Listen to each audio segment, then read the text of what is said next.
Ölməyəcəm, çəkəcəm silahı başıma bir mərmiyə. Ölməyəcəm, yarın halını mən görüm deyə. Oldu nələr, bu yarım sevgi yalın dastanında qaldı mənə. Gəl, mən orada gözləyəcəm. Yalandı baxışların, məni məndən alan həmin. Evim vardı özləmimdə qavrulacaq bu ürəyim. Teninə toxunduğun biraz yaydı o əllərin. Sənsizliyi yazar bu əl qazar məzar gələcəyimi. Günahımı mənə verdin, savabımı o aldığın. Mənə hər gün ərşə çəkir, bax sən kim bu yazdığım. Qaranlığım, zülmətim, toranlığım, tək bir evim. Sən idin alan məndən, etdi batdı gülüşlərim. Dərinlərdə yaz vardı, gözlərimdə yaş aldı. Taqəti məndən yarım çox yorulmuşam. Dünənin qaranlığında, sabahın bir şəfəqində. Hər şeyə avunduğumdan ağrımla çox oyanmışam. Sevginə deyil bu yollar, ölümlə burun burunayam. Məni sən anlamırsan, anlayacaq çox adamım var. Yazıldı yara mahnılar, yaralara duz basarmışam. Qanadımı qıran biri ilə mən çoxdan vədalaşmışam. Özməyəcəm, çəkəcəm silahı başıma bir mərmiyə. Ölməyəcəm, yarın halını mən görüm deyə. Oldu nələr, bu yarım sevgi yalın dastanında qaldı mənə.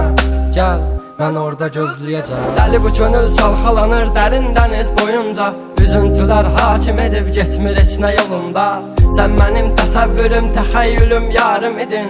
Deyindi kim günahkar səbəbkardı boyuna. Tapmadı gözlər birisini, dözmədi həsrət buna. Elə bir dərdin ahındayam, imdad edib çağırmam. Ölüm vardı mən bilirdim hər həyatın sonunda. Çətin gəldi inan mənə, yoxluğunla yorulma. Görmədinmi sən, yoxsa gözüm mü bağlı? Hissini örtmüş buludum və sən ki yağışlar yağır. Kimlərə mərhəm olunsan, niyə görə tək mənə ağrı? O vaxt cavabinlə indi özgə yarasını sarmır. Danışma sus buna qəlbim, soruşma yarın alını. Çəkəcəm beynimə bir mərmini, qoy təkrarlamasın. O səsin qulaqlarından silinmir illərdir inan. Bu da bir susqunluqdan ibarət, qoy darıxmasın.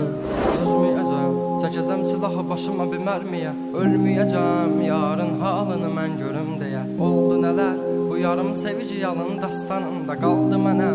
Gəl, mən orada gözləyəcəm. Dözməyəcəm, çəkəcəm silahı başıma bir mərmiyə. Ölməyəcəm, yarın halını mən görüm deyə. Oldu nələr, bu yarım sevgi yalın dastanında qaldı mənə. Gəl, mən orada gözləyəcəm. Yalandı baxışların, məni məndən alan həmin. Evim vardı özləmimdə qavrulacaq bu ürəyim. Teninə toxunduğun bir özgəydi o əllərin. Sənsizliyi yazar bu əl qazar məzar gələcəyim.